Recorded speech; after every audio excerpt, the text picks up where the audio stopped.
I call this one Project 12 Footer because she looks pretty good from about over here. Have you ever had a firearm that is so much fun that after a plinking session it leaves you still blushing at bedtime? Well, that's what this little Rossi 92 is for me. I've had it for years. It was a house fire salvage. This thing is pockmarked. It is all kinds of ugly. The fire didn't actually get into the safe. What it was the heat and the steam actually boiled the oil off of it. So that made this thing just the perfect candidate for something that'll just ride with you, hike with you, all sorts of stuff. It doesn't matter if you scratch it. The new has been knocked off of it a long time ago. And speaking of a long time ago, we threaded this one back before any manufacturer was offering factory threaded models.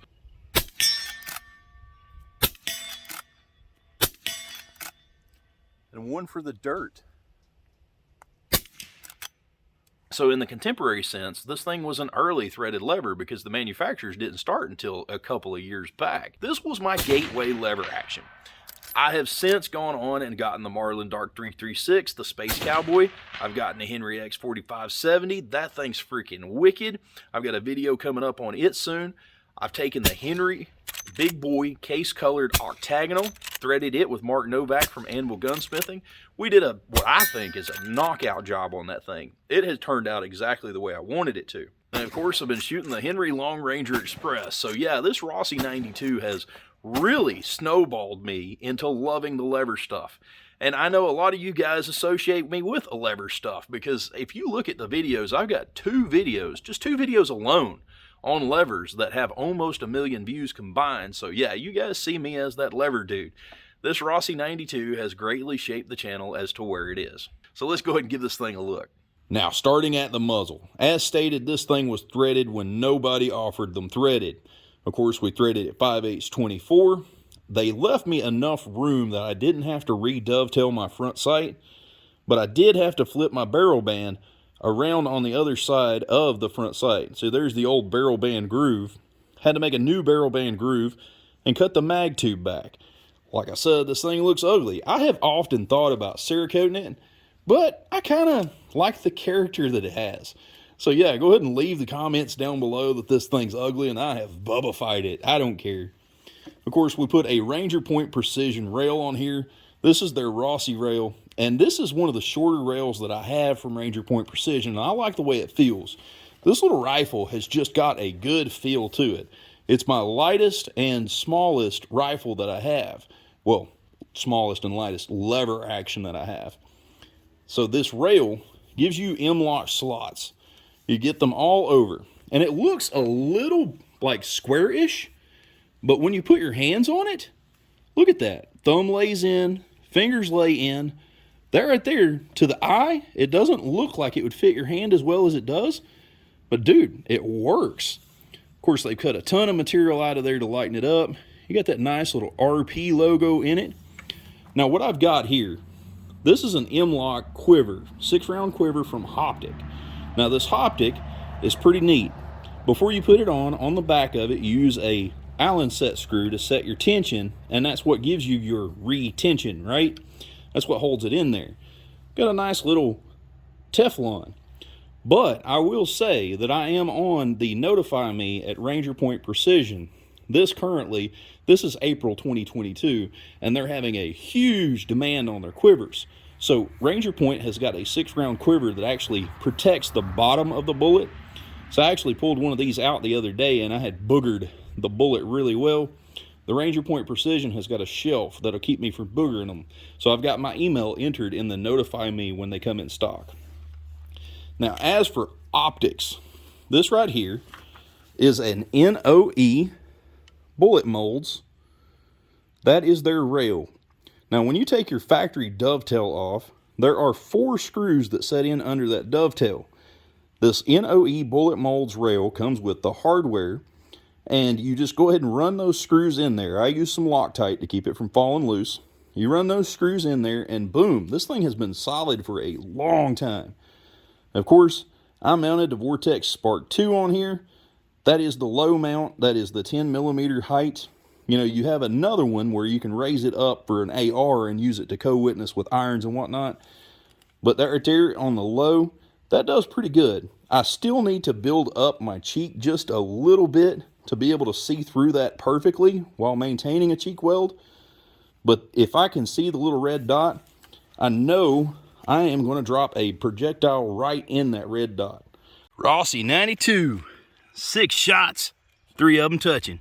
She ain't the most accurate thing, but all she's meant for is killing and plinking. I'll take that all day, every day. Now to continue the damage and ugliness. You can see some more fire damage right there. That's where condensation set in on this thing and knocked the oil off of it and took the bluing off. Like I said, she is rough as a cob.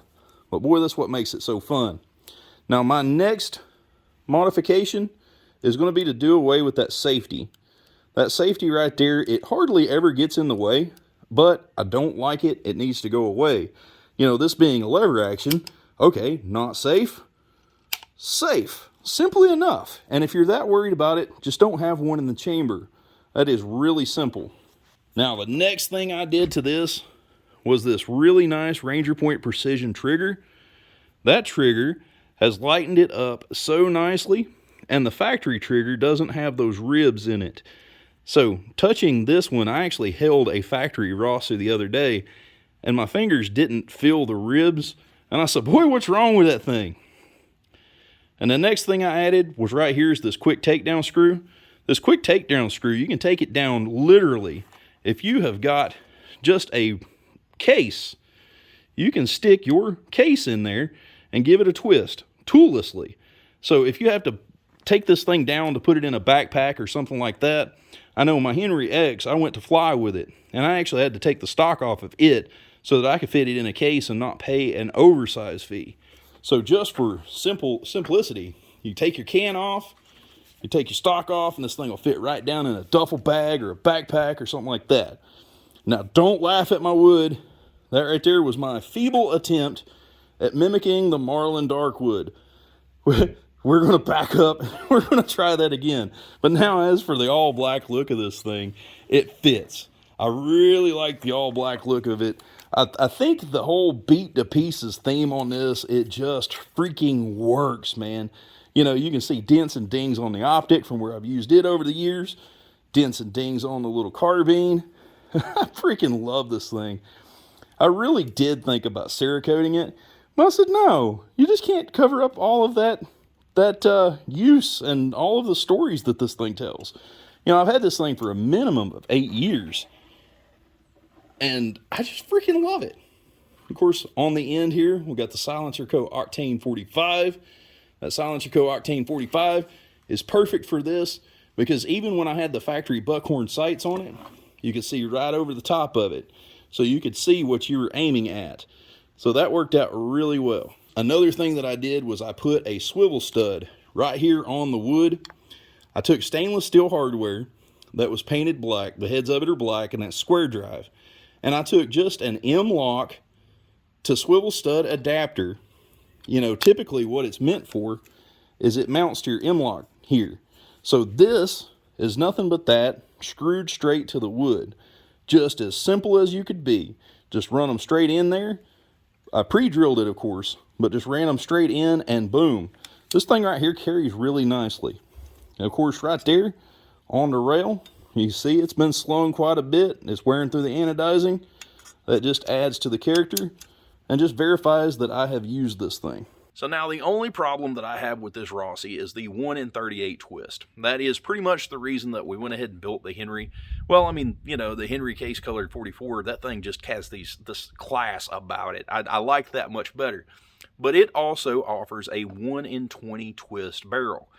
When you're talking about pushing slow subsonics the way that I like to, a 1 in 20 will really stabilize it much better than 1 in 38.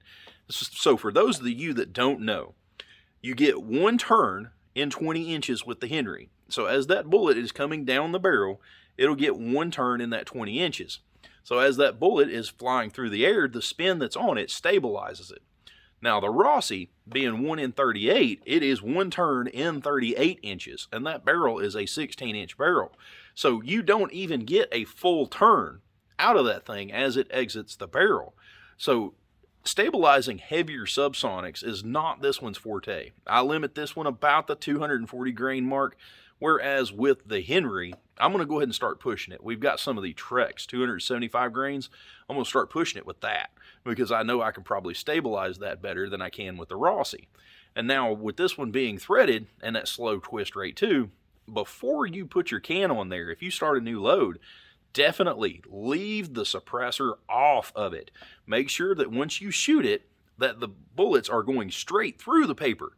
You don't want keyholing because that'll end in a baffle strike. So always fire enough rounds that you are familiar with the fact that this thing's not going to keyhole, that it's coming out of the barrel and it's coming out concentric, and you're not going to have a baffle strike.